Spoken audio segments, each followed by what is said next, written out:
What's the surefire way to end up in foreclosure? I'm going to tell you in 5 seconds.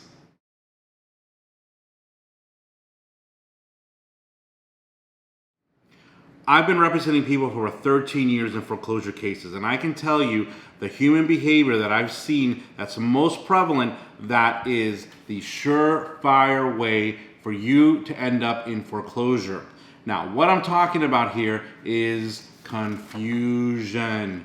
When you deal in confusion and you're confused about what's going on and what the bank is offering you and how you can help yourself and what the bank could possibly offer you, this will end up in a situation where you're going to default and you're going to end up in foreclosure.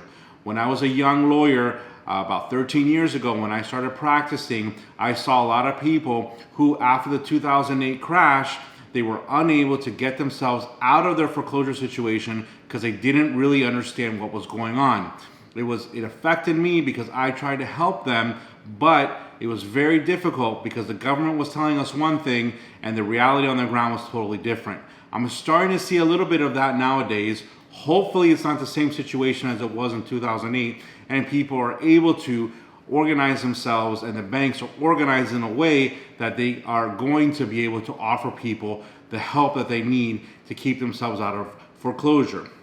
But let me tell you how this situation pans out and how I've seen it pan out many, many times with people who are in foreclosure situations. Basically, confusion leads to frustration, which then leads to hopelessness, which then leads to apathy, which then leads to foreclosure. What this means is that you contact your bank, you're not really sure what they're offering you, what they could potentially offer you, so you get frustrated. And when you get frustrated, you don't submit the paperwork on time, you don't do what they tell you to do, you kind of let the process go because you become hopeless. You become hopeless because you think, well, there's nothing that, this situation is not going to be able to come out in my favor, so you kind of drop the process and you let things go the way the bank wants it to go, which basically ends up with you in a foreclosure situation. That's when the apathy comes in. If people feel hopeless, then they become apathetic and they stop fighting for their home.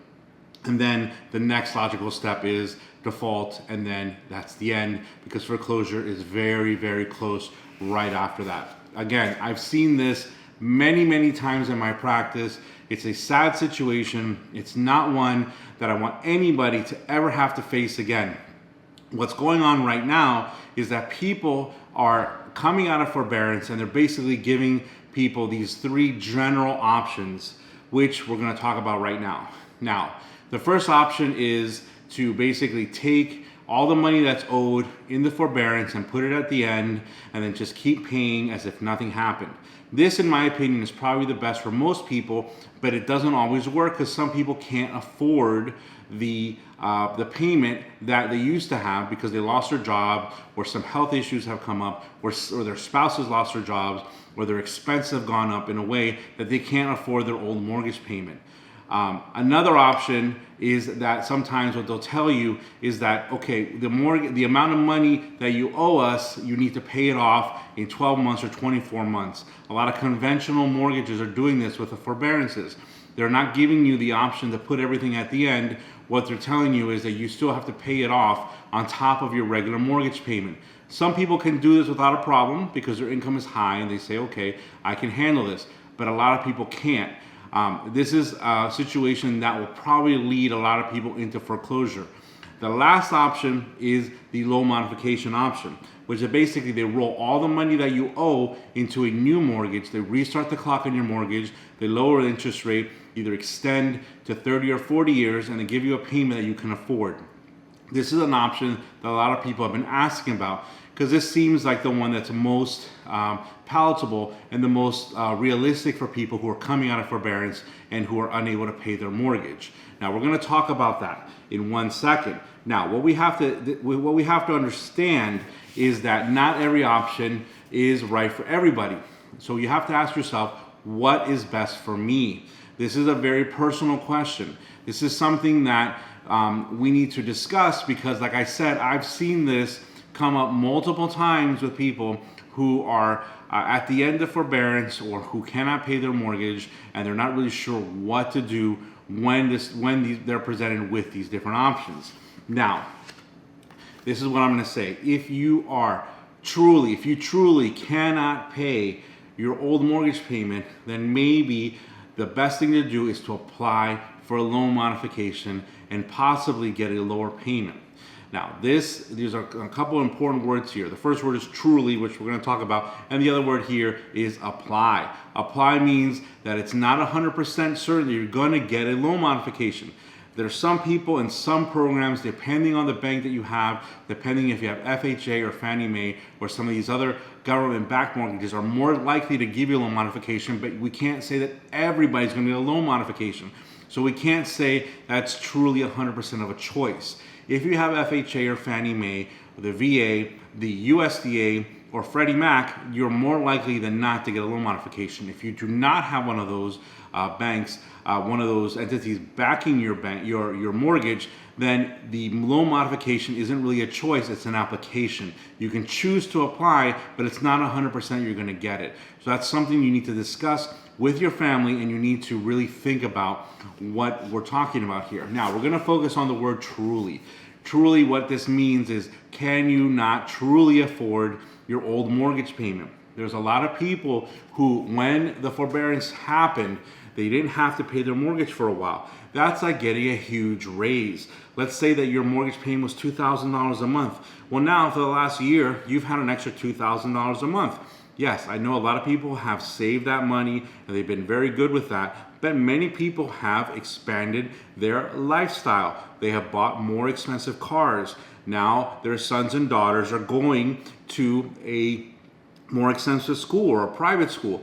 Those are all things that people have done with this money and have basically set themselves up to fail, because what's going to happen now is that you truly cannot go back to your old mortgage payment because your lifestyle has grown. And now, even though you think that you can't afford it, you basically have set yourself up to not be able to afford it because you now are spending more money. Remember, for most people, paying the mortgage payment is the most difficult part of their month. Coming up with all the money you need to pay your mortgage payment requires saving, requires not buying things you can't afford, requires budgeting, all those things. And for the last year, for some people, a year and a half, they have not had to do any of those things. So for many folks, it's very difficult to get back on track.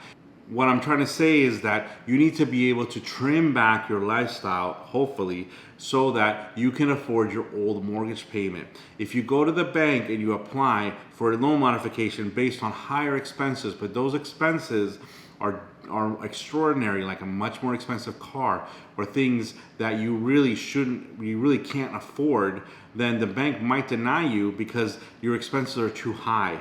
You have to be very careful in this situation.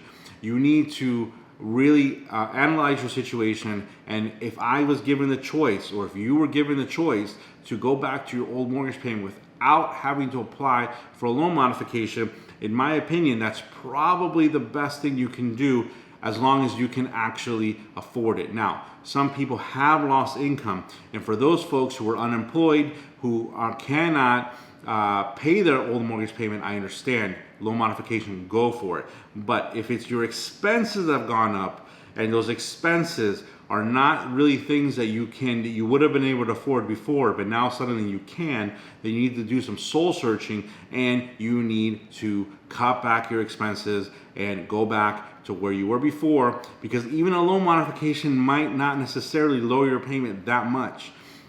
They're basically looking at a 20% reduction. 20% reduction isn't a Maserati car payment for most people. So be very careful right now. Make sure that your lifestyle matches your income so that you're able to afford the home that you're in.